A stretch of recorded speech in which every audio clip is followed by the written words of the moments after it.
Morning everyone. आज जिस topic के ऊपर हमारा डिस्कस होगा वो यहाँ पे लिखा है जो है how to calculate support and resistance. ये थोड़ा डिफरेंट टॉपिक है आज का। क्यों? क्योंकि मैं आज आपको कुछ यहाँ पे अलग कुछ एडवांस दिखाने वाला हूँ, जो चीज़ शायद ही आप लोगों ने देखा होगा या फिर शायद ही यूट्यूब पे होगा। तो जो डिटेल में आज मैं बात करने वाला हूँ वो सपोर्ट एंड रेजिस्टेंस के ऊपर। आप बता सकते हो कि मैं सपोर्ट एंड रेजिस्टेंस पहले भी डिस्कस कर चुका हूँ, फिर आज क्यों? क्योंकि आज का टॉपिक ये थोड़ा अलग है। ये सपोर्ट एंड रेजिस्टेंस बेस्ड है, पर इसको कैसे कैलकुलेट करना है और इस चीज़ को हम कहाँ अप्लाई कर सकते हैं वो चीज़ मैं दिखाऊंगा।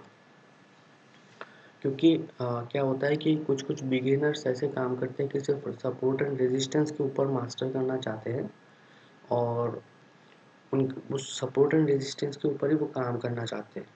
तो मैं वो हर तरीके से सपोर्ट एंड रेजिस्टेंस को यहाँ पे एक्सप्लोर करना चाहता हूँ कि सबको पता लगे सपोर्ट एंड रेजिस्टेंस पे कौन से तरीके से काम होता है, कैसे कैसे काम होता है, और जहाँ पे हम सपोर्ट एंड रेजिस्टेंस मार्क नहीं कर सकते वहाँ पे हम लोग कैसे देखें कि वहाँ पे कुछ सपोर्ट एंड रेजिस्टेंस है कि नहीं।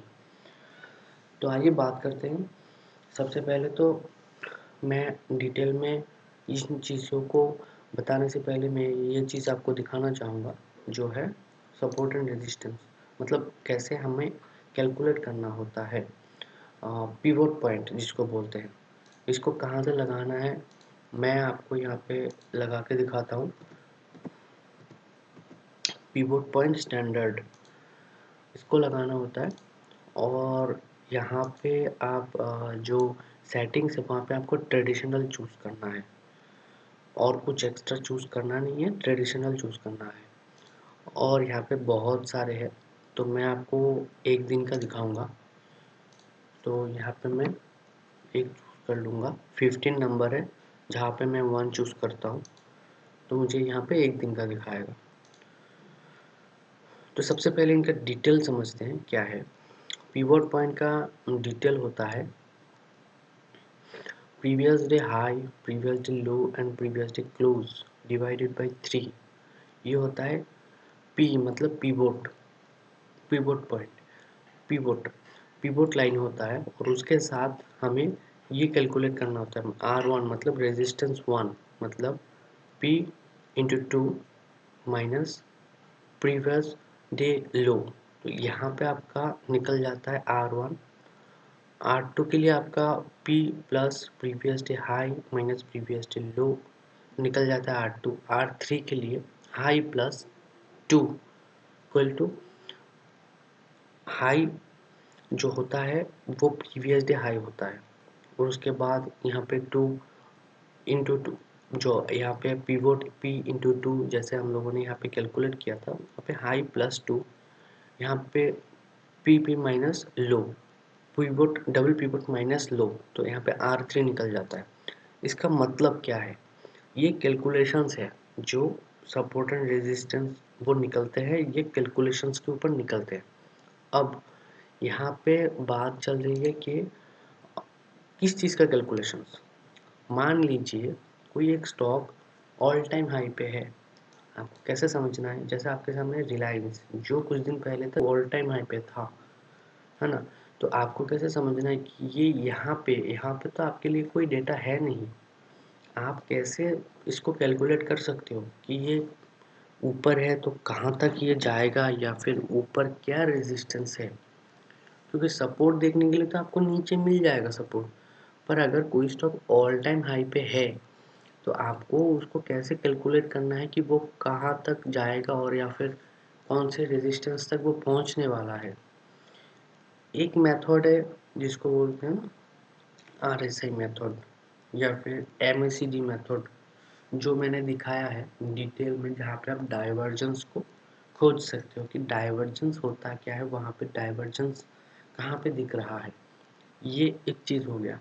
अब दूसरा चीज़ है कि अगर मैं किसी स्टॉक को देख लेता हूँ जो है ही ऑल टाइम हाई पे, तो वहाँ पे मुझे कहाँ तक रेजिस्टेंस को मार्क करना है, मैं कैसे कैलकुलेट करूँगा? वो कैलकुलेशंस प्रीवियस डेटा के साथ मैच होके वो कैलकुलेशंस निकलता है, और वो कैलकुलेशंस हमें यहाँ पे दिखता है। ये देखिए, ये है आपके कैलकुलेशंस। रुकिए मैं इसको हटा देता हूँ। अब देखिए ये हो गया कैलकुलेशंस। मतलब यहाँ पे हम कैसे समझ सकते हैं, मैं इसको थोड़ा और बड़ा कर देता हूँ, मतलब यहाँ तक मैं कर देता हूँ। यहाँ पे तारीख कौन सा है, सबसे पहले तो वो देखते हैं 4 अक्टूबर, और मैं यहाँ तक लेता हूँ जून। ओके, 15 ही कर देता हूँ तो आपको दिख जाएगा क्लियरली। ये देखिए, आपको यहाँ पे दिख जाएगा, एकदम क्लियरली दिख जाएगा कि ये रेजिस्टेंस यहाँ तक पहुँचा था। ये जो रेजिस्टेंस यहाँ पे लिखा हुआ था यहाँ तक पहुँचा था। अगर ये और ऊपर होता तो हम यहाँ तक मान सकते थे, यहाँ तक मान सकते थे, या फिर यहाँ तक मान सकते थे। आपको चीज़ें समझ में आए? ये स्टॉक है ऑल टाइम हाई पे। अगर कोई स्टॉक ऑल टाइम हाई पे है तो हम कहाँ तक रेजिस्टेंस है उसको कैसे कैलकुलेट करेंगे? उसके लिए पिवट पॉइंट लगाना होता है, और पिवट पॉइंट का जो कैलकुलेशंस होता है वो मैंने यहाँ पे दिखाया कि इसको ऐसे ऐसे कैलकुलेट करना होता है। जो previous day high, previous day low, previous day close divided by 3, वहाँ पे आता है पिवट पॉइंट, और वो पिवट पॉइंट के साथ और भी कुछ कैलकुलेशंस करना होता है। उसके बाद निकलते हैं ये रेजिस्टेंस, जो आपके लिए बहुत इंपॉर्टेंट हो जाता है। नीचे सपोर्ट भी है, पर सपोर्ट आप फिर भी मार्क कर सकते हो, पर रेजिस्टेंस को मार्क करने के लिए यहाँ पे तो ये सब डेटा के साथ, कुछ कैलकुलेशंस के साथ उसके बाद निकलता है, और जो हमें पिवट पॉइंट दिखाते हैं कि हाँ ये रेजिस्टेंस है, आप इनको रेजिस्टेंस मान के चल सकते हो। तो ऐसे कैलकुलेशन करना होता है, मतलब सपोर्ट एंड रेजिस्टेंस, जो मैं आज डिटेल में बता रहा था। ये टॉपिक थोड़ा डिफरेंट है और थोड़ा एडवांस है। सपोर्ट एंड रेजिस्टेंस के बेस पे ये थोड़ा एडवांस है। आपको बस इसको समझना है कि अप्लाई कहाँ पे करना है। मैंने आपको कैलकुलेशंस भी दिखाया है, और वो कैलकुलेशंस आपको वैसे भी नहीं चाहिए, पर फिर भी मैंने आपको डिटेल में दिखाया, क्योंकि आपको, अगर आपको पता ना चले तो आप कैसे काम करोगे, तो आपको वो चीज़ पता चलना चाहिए। मेरे पास स्टॉक्स की जो लिस्ट है वो सब मैक्सिमम ऑल टाइम हाई वाले ही स्टॉक्स हैं, तो आप इनमें भी देख सकते हो ये सेम चीज़ें। ये देखो, आपको रेजिस्टेंस कहाँ तक मार्क करना है आपको नहीं पता। मान लीजिए ये स्टॉक यहाँ तक पहुँच चुका है, और यहाँ पे अगर ये स्टॉक यहाँ तक पहुँच चुका है तो कोई डेटा है ही नहीं, मतलब इस साइड में एक लास्ट डेटा था और उसके बाद डेटा है ही नहीं, तो आप पिवट पॉइंट लगा के इसका रेजिस्टेंस मार्क कर सकते थे। जैसे यहाँ पे हो गया, ये हो गया एक रेजिस्टेंस, और उसके बाद ये हो गया दूसरा रेजिस्टेंस,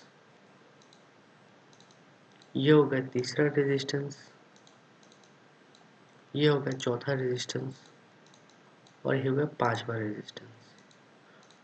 कैसे रेस्पेक्ट किया आप देख लो, ये आपके सामने है पूरा का पूरा डेटा।